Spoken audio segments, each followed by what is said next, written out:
Evening everyone, this is Yuti and कैसे हैं सभी लोग। आई होप सभी लोग अच्छे होंगे और सभी की प्रिपरेशन भी अच्छे से चल रही होगी।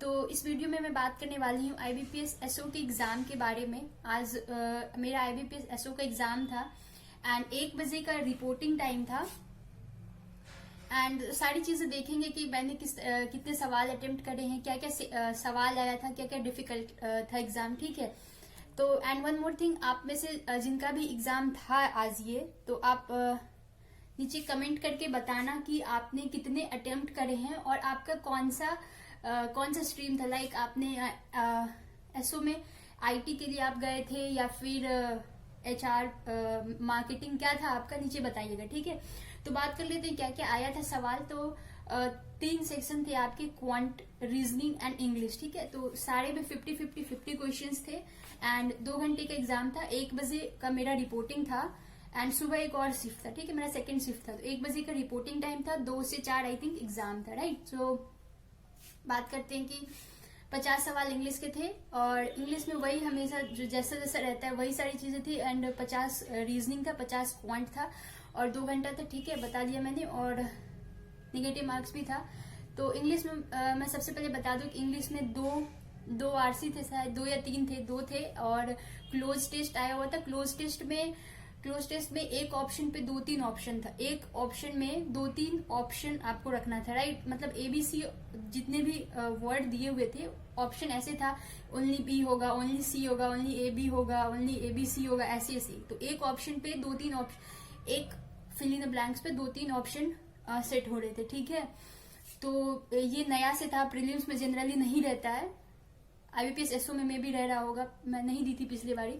तो एक ऑप्शन पे 2-3 ऑप्शन पुट हो रहे थे। ठीक है, और एरर डिटेक्शन के कुछ सवाल थे, 3-4 लाइन करके था एंड देन आपके RC था एक, अच्छा क्लोज टेस्ट AI बेस्ड था। ठीक है, एंड देन सेंटेंस रीअरेंजमेंट के सवाल थे, 4-5 करके था, एक सारे पे एक सवाल ही था। ठीक है, एंड देन रीजनिंग का, सॉरी इंग्लिश का हो गया। क्वांट की बात करते हैं। क्वांट में आपके DI था, DI में लाइन ग्राफ था, टेबुलर DI था, कैसलेट था, एक टेबल भी था, लाइन था, कैसलेट भी था। ठीक है, कैसलेट में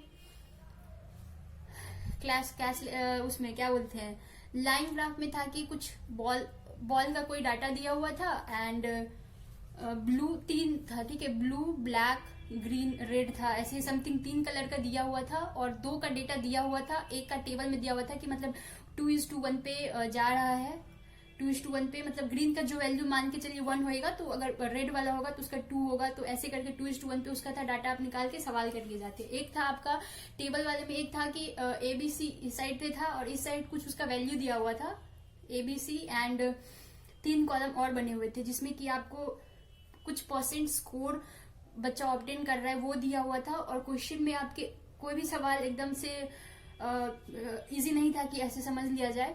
तो जैसे 45% पे दिया हुआ था कि पास कर रहा है और स्कोर कितने % वो ऑब्टेन कर रहा है वो परसेंटेज दिया हुआ था और बाद में उसका डिफरेंस दिया हुआ था कि जो स्कोर ऑब्टेन कर रहा है और जो जिसका परसेंटेज जिसने पे पास हो रहा है वो दोनों के बीच का डिफरेंस आपको दिया हुआ था। फिर नंबर ऑफ क्वेश्चंस थे कि कुछ 2 नंबर के क्वेश्चन थे, कुछ 1 नंबर के क्वेश्चन थे। तो 2 नंबर का क्वेश्चन के कितने नंबर दिए हुए थे वो दिया हुआ था। ठीक है, उसके बाद आपको सवाल सॉल्व करके निकालना था। ये हो गया। बात करते हैं कैसलेट में। तो कैसलेट में आया हुआ था, मुझे याद नहीं आ रहा एग्जैक्टली क्या आया हुआ था। ठीक है, कुछ तो डेटा दिया हुआ था, 3 था और 2 उसका डाटा दिया हुआ था, मुझे याद नहीं आ रहा एग्जैक्टली। ठीक है, तो ये हो गया आपका कैसलेट एंड देन और बात कर लेते हैं ये उसके बाद अप्रॉक्स के कुछ सवाल थे। अप्रॉक्स के बाद मिसिंग नंबर था, क्वाड्रेटिक इक्वेशन था, उसके बाद डाटा सफिशिएंसी के सवाल थे, डाटा सफिशिएंसी के बाद अर्थमेटिक के सवाल, उसके बाद जितने भी बच्चे सारे अर्थमेटिक के देखने को मिले थे। बात करते हैं रीजनिंग में। तो रीजनिंग में आपके बहुत सारा पजल ही पजल था। ठीक है, गिन नहीं पाए कितना सारा था, बता देती हूँ क्या क्या था।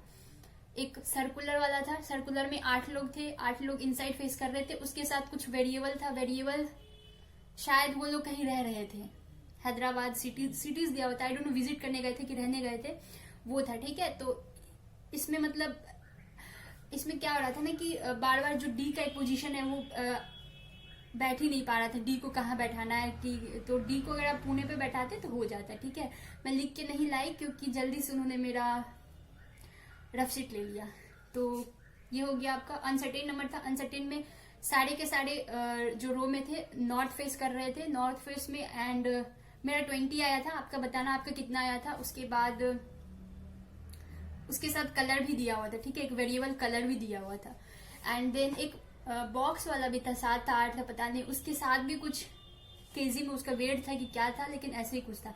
उसके बाद कुछ साइलो के थे, साइलो के सवाल में मतलब 4-5 सेंटेंस थे, उसके साथ 3-4 कंक्लूजन दिया हुआ था, मतलब बहुत बड़ा बड़ा था। सारे सम नॉट ओनली फ्यू यही वाला सवाल था। ठीक है, एंड देन इनइक्वालिटी में 2-3 इनइक्वालिटी ही था, जो होता है ना ग्रेटर कौन होगा, उसके बाद उसके नीचे 5 सेंटेंस दे दिए हैं, आपको पता करना है इसमें से कौन सा है जो वो डिफाइन वहां पे जो दिया हुआ है वो